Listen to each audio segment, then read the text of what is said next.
أعوذ بالله من الشيطان الرجيم. بسم الله الرحمن الرحيم. ولا تتمنوا ما فضل الله به بعضكم على بعض للرجال نصيب مما اكتسبوا وللنساء نصيب مما اكتسبوا واسألوا الله من فضله إن الله كان بكل شيء عليما.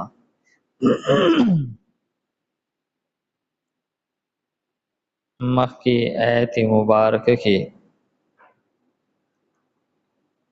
دا ظاهری گناهونه د منع کېدلو حکم وکړلی شو، ترغیب ورکړلی شو چې تاسو ځان د ظاهری ګناه کم چې د لاسو خپو سره تعلق ساتي د هغې نه ځان بچ کړئ. نو دې آیت کې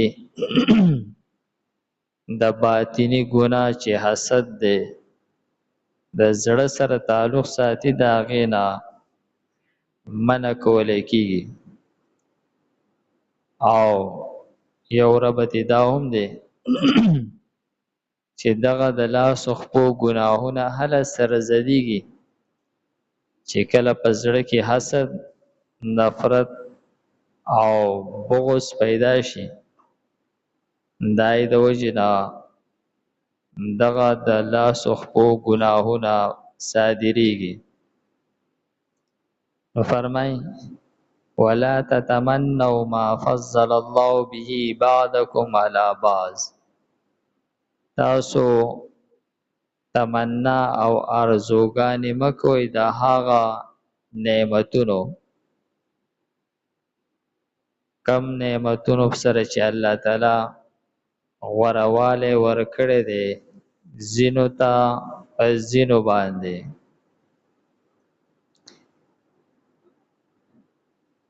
یو روایت کې راځي چې حضرت ام المؤمنین اما حضرت ام سلمہ رضی الله تعالی عنها دا فرمایل چې مونږه نه په غزا کې شرکت کولی شو، یعنې مونږ ته دا اجازت نشته دی، او په میراث کې زمونږ حصه نیمه ده. نو دا آیت نازل شولو چې الله تعالی ځینو له په ځینو باندې په حیثیت سره غوروالی ورکړی دی، او د هغې د وجې نه د دنیا دا نظام چې دی دا چلیږي. یو سړی الله تعالی مالداره کړی دی، نو هغه له مالی طاقت ورکړی دی، خو په هغه کې د محنت طاقت نشته دی، نو هغه ته چې کله د محنت ضرورت راځي نو هغه بل چاته محتاج وي، نو څوک په دیاړۍ سره نیسي چې د هغه کار وکړي، او کم کس له چې الله تعالی مال نه وي ورکړی نو هغه له یا د محنت هغه طاقت ورکړی یا یې څه هنر ورته ښوولی، نو یو سړی په یو شیز کې هغه بل ته محتاج دی، نو بل سړی په بل څه کې بل چاته محتاج دی. د هغې د وجې نه د دنیا دا نظام روان دی چلیږي. ورنه د چا څه کار دی چې پردۍ لارې جوړی او پردي کورونه جوړی، دا کم نظام چې چلیږي دا د دغه وجې نه چې الله تعالی ځینو له یو هغه طاقت او وس ورکړی دی، نو بل له هغه نه دی ورکړی، نو بل له بل څه هغه انعام په هغه کړی دی. د چا ذهني استعداد ښیي، د چا د مټ زور ښیي، د چا کې د محنت او حوصله ښیي، مختلف صلاحیتونه دي د هغې د وجې نه مخلوق یو بل ته په مختلف شیزونو کې محتاج دي. نو فرمایي چې تاسو د هغه نعمتونو تمنا مکوئ کم نعمتونه چې الله تعالی زینو لا ورکړي دي او د هغې د وجې نه هغه غوره کړي دي په زینو باندې. لکه یو زنانه دا تمنا کوي چې یاره زه نارینه وې یا زمونږ د نارینهو په شانتي پوره برخه وې، یا یو نارینه هغه ووایي چې یاره مونږ زنانه وې او دغه شانتي زمونږ د آرام او د سکون زندگی وې. نو دا ټول چې دي دا د الله تعالی په تقدیر باندې اعتراض کول دي. دی وجنا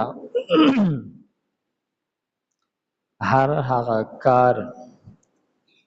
د نارینه د پاره منه دی چې پای کې د زنانو سره مشابهت راځي، او هر هغه کار د زنانه د پاره هم منه دی چې پای کې د زنانه د نارینه سره مشابهت راځي. لکه د زنانو د پاره په احادیثو کې تذکره راغله چې په لاسونو باندې نکریزه لګول دا د زنانو د پاره مستحب دی. نو دا عمل د نارینو د پاره غوره نه دی. نارینو د پاره لاسونه ګول کول دا ښه نه دی او د زنانو د پاره دا ښه خبره ده. نو کم خبرې چې د زنانو سره تعلق ساتي هغه د زنانو د پاره ښه دي، تر دې پورې چې ماشومان جنکۍ د هغو د پاره لبې کول او په لبو کې ګوډۍ جوړول دا هم هغه فقهاو فرمایلي چې ښه خبره ده. حالانکه په شریعت کې د تصویر جوړولو نه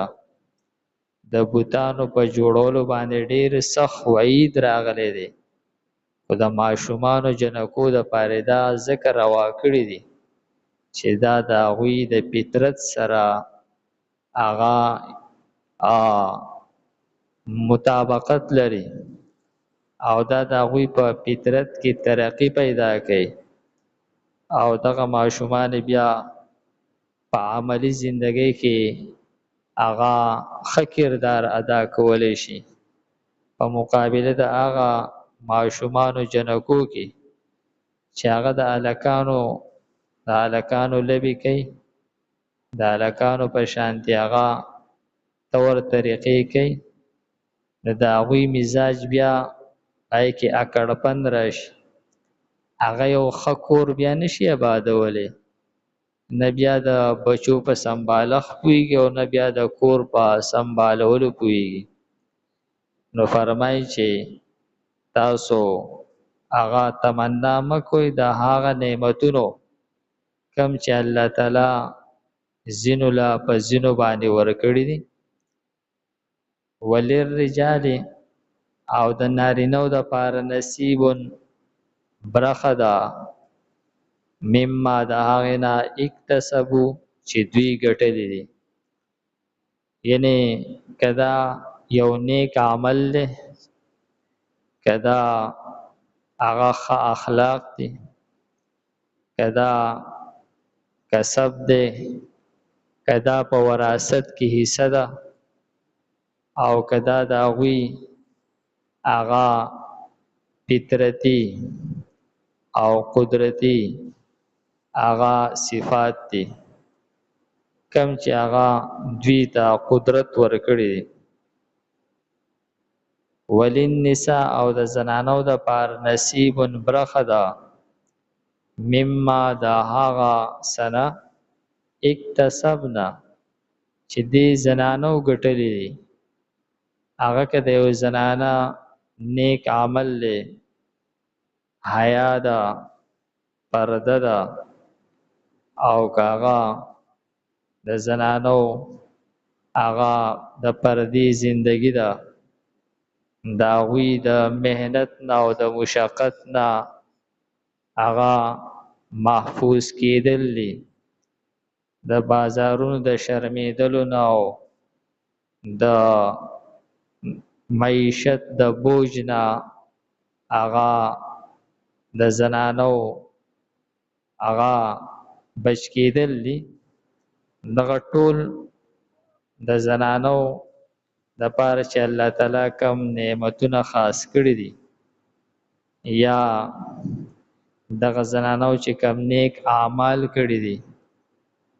دا ټول چې دا د هغوی د پاره دي واسأل الله دا الله تعالی نه سوال کوئ دعا کوئ دا الله تعالی نه غواړئ من فضله دا الله تعالی د فضل نه یعنی ستاسو چې څه حاجت مراد دی ضرورت دی چې هر څه دی هغه د الله تعالی نه غواړئ فرمایي چې دلته کې د امر صيغه راغله واسأل الله دا الله تعالی نه دعا غوښتل چې دا واجب دی او حدیث شریف کې راځي چې څوک د الله تعالی نه دعا نه غواړي نو الله تعالی داغه نه ناراضه کیږي او پاغه باندې خپل غضب مسلط کوي د الله تعالی نه دعا غوښتل دیته الدعاء مخ العباده دا دعا دا خود عبادت مغز دی یعنی دا عبادت کولو مقصد دغه الله تعالی تخپل عاجزی پیش کول او